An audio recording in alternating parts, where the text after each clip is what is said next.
job for me.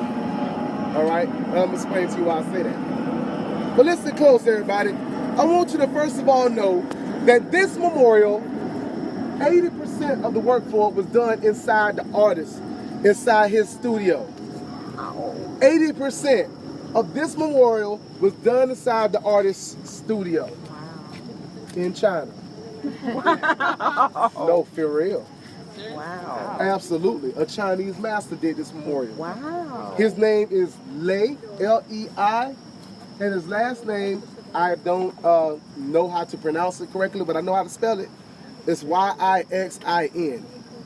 He was a Chinese master, and he did 80% of this memorial right in his home studio, and did the other 20% right here where we're standing. Wow. Now, everybody, that's really significant, because if you think about it, it really is a reflection of the teachings of Dr. King. Yes, it is. See, African Americans wanted an African American artist to do this work because they felt like, because this was our African American leader, we should have an African American artist. But if you think about it, Martin Luther King Jr. was so much more than an African American leader. He transcended one race. His whole mindset was about equality, right? Yes. So he wanted people to be equal and have equal opportunities in this country. If you could do the job, you're supposed to be able to do the work. You're supposed to get the job. Now, let me tell you a little bit about the qualifications of this master. This master is one of 5 people in the world who could successfully carve in this stone. And this stone is called pink shrimp granite. See, the Alpha Phi Alpha fraternity, the group that was in charge of the building of this memorial, they wanted pink shrimp granite because right here in this park are all the pink Japanese cherry blossom trees. So they wanted this stone to accent the trees.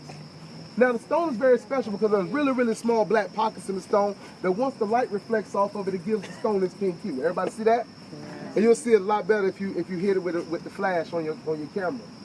But that pink shrimp granite, everybody, is very, very hard to carve in. Only 5 people can carve in it. One of them is a Chinese master who created this memorial for Dr. King. Isn't that great? Yes, More than amazing. qualified. Now listen, this beautiful memorial is derived directly from the words of the I Have a Dream speech. That's why on the side of it it says, out of a mountain of despair, stone of hope. Everybody see that? Yes. Now, as you can see, Dr. King is carved in a stone. That stone is called the Stone of Hope. And if you look in the background in the distance, you'll see the mountain of despair. Everybody see that, right? Yes. Right out of the middle of the mountain of despair, you can notice that there's a piece of stone missing out of the mountain. Everybody see that? That stone has been slid forward. And it has the image of Dr. King on it. Everybody see that, right? You know how many people come in here and don't even recognize that? They just walk straight in here and don't even see it. Wow. Because out of that mountain of despair came this stone of hope. Now, let me say this, everybody. Every now and then on my trip, I get what I like to call fact checkers. These are people who wait until I say something, go straight to Google to see if I'm telling the truth or not. Well, I had a guest on my bus that was like that a couple of weeks ago. And as soon as I said that these stones came together, they were from the same stone, he interrupted the tour with all these people out here and said, Henry, quit telling these people lies. I said, what do you mean by that? He said, well, you can look at these stones and tell that they are not connected. I said, well, how can you do that? He said, well, I'm looking in between these 2 pieces of the mountain, and I see that they are too close together for that stone right there to be able to slide back in between them. You can look at that and see that with your bare eyes. That space is too small for that stone to get back in between them. Now, everybody, what he didn't know was that he was setting up the second part of my commentary, which is the symbolism side. Because he didn't listen to the fact that I said 80% of the work was done in China. The other 20% was done in here. Why do you think he did the other 20% inside the memorial? He wanted to set up the symbolism of the memorial. And the only way he can do that is be right here to do it. So therefore, everybody, he did the other 20% inside here, which a part of that was to take these 2 pieces of the mountain and slide them closer together. You know why he slid them closer together, everybody? Check this out. If you overcome your despair, your hope should be too big for you to get back in between it. Your hope should be too big for you to get back in it. Yes. Right or wrong? Yes. Isn't that a teaching of Dr. King? Yes. You overcome your despair. Your hope should be too big for you to get back in it. But that's some great symbolism, right? Right on. That's not it. There's even more. Everybody take a look in between the two pieces of the mountain, you'll see a walkway. Everybody see the walkway in between the two pieces of the mountain? That walkway is there for a reason, everybody. It's a part of the symbolism of the memorial. Now, the interesting thing is, everybody, you'll see that there's a walkway in between these two pieces of the mountain. And as soon as people walk inside this memorial from in between those two pieces of the mountain, you instantly become a part of the symbolism of the memorial. You yourself become a part of the memorial when you walk in here between those two pieces of the mountain. You want to know why? Because when you walk in here, where are you going? You're on your way to see the image of Dr. King. And Dr. King's image is carved on the stone of hope. Am I right? So listen to this symbolism. When you're going through your despair, stay focused. Stay determined until you get to your stone of hope. Don't quit until you get to your stone of hope, everybody. Isn't that amazing? Isn't that some great symbolism? Isn't that another teaching of Dr. King? But that's not it. There's even more. There's even more symbolism. Check this out. Just by the positioning of the stone, there's some symbolic meaning. Just by the positioning of the stone. Take a look. The mountain of despair is far off in the distance from the stone of hope. Everybody see that? Why is it so far away from them? Everybody, I mean, because as you can see, it's so far away from it that the average person can't even realize that they are connected to each other. But take a look at the image of Dr. King, and what you'll notice is his image, his back is facing the mountain of despair. His back is facing the mountain of despair. His front, everybody, is facing a huge open body of water. Open bodies of water like oceans, they represent endless and boundless possibilities. But what I want you to really take a look at is the image of Dr. King, because the first thing you'll notice about him, he has a very focused and determined look and stance. Now everybody, let me tell you something. The artist had to create his hands doing something. And because there was some symbolism in this memorial, the hands and the arms, of course, are crossed over in front of him, represent determination. The paper that's rolled up in his hand just is something that would indicate the fact that he was a teacher. He was a speaker. That's what that represents. And that's not the I have a dream speech and that rolled up in his hand. That just represents the fact that he was a teacher, he was determined, and he was focused, right? So let me bring it all in. What's the symbolism behind that? The days of despair are behind us. The days of hope are now. And as long as we stay focused and determined in our democracy and our freedoms, we can have endless and boundless possibilities.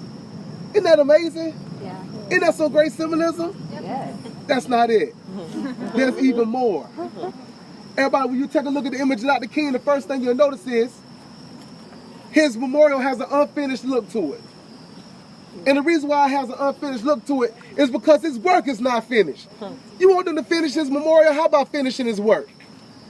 If you look at his image, you'll also notice he's depicted from his knee to the top of his head. That's symbolism to the fact that his life was cut short due to an assassination. There's over 450 feet of granite wall that stretch around this memorial, with 14 different quotes directly from Dr. King's lips engraved in stone.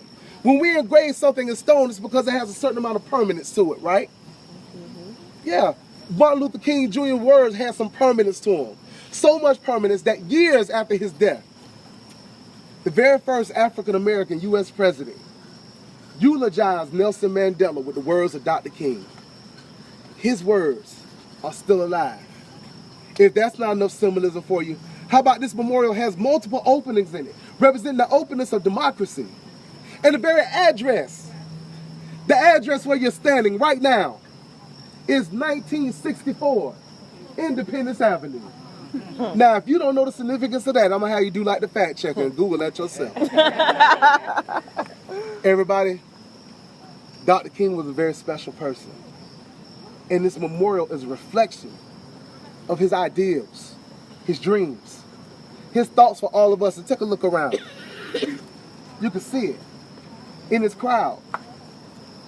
On August the 28th, which was a couple of days ago, Al Sharpton and Martin Luther King III gathered a thousand spiritual leaders from all over the world People who all have so many different backgrounds and so many different differences when it comes down to their religious belief systems that they can't get along any other time. But they all came together because of the anniversary of the March on Washington. The anniversary of the I Have a Dream speech. They all gathered right here and prayed together. That's the influence that Dr. King has on people. So everybody, I just want to thank you so much for allowing me to be here today. Because without you, there's no opportunity for me to do this. And let me say something, everybody. People say, Henry, why are you so passionate about this history? Why does this make such a difference to you? Everybody was a history teacher. Then when I was on my path to the wrong way, when I made that left turn, that history teacher stood in front of me and stood in front of my peril and said, this is not the way you're going to go. I'm making my personal goal to make sure that you stay on the right path. A history teacher did that for me. And that history teacher did that to me every single day. And that history teacher, everybody, is my father. He was a history teacher for 33 years before he retired out of Marion County, Florida.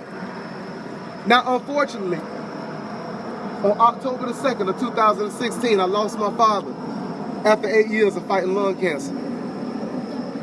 And everybody, he never got an opportunity to see me do one of these tours.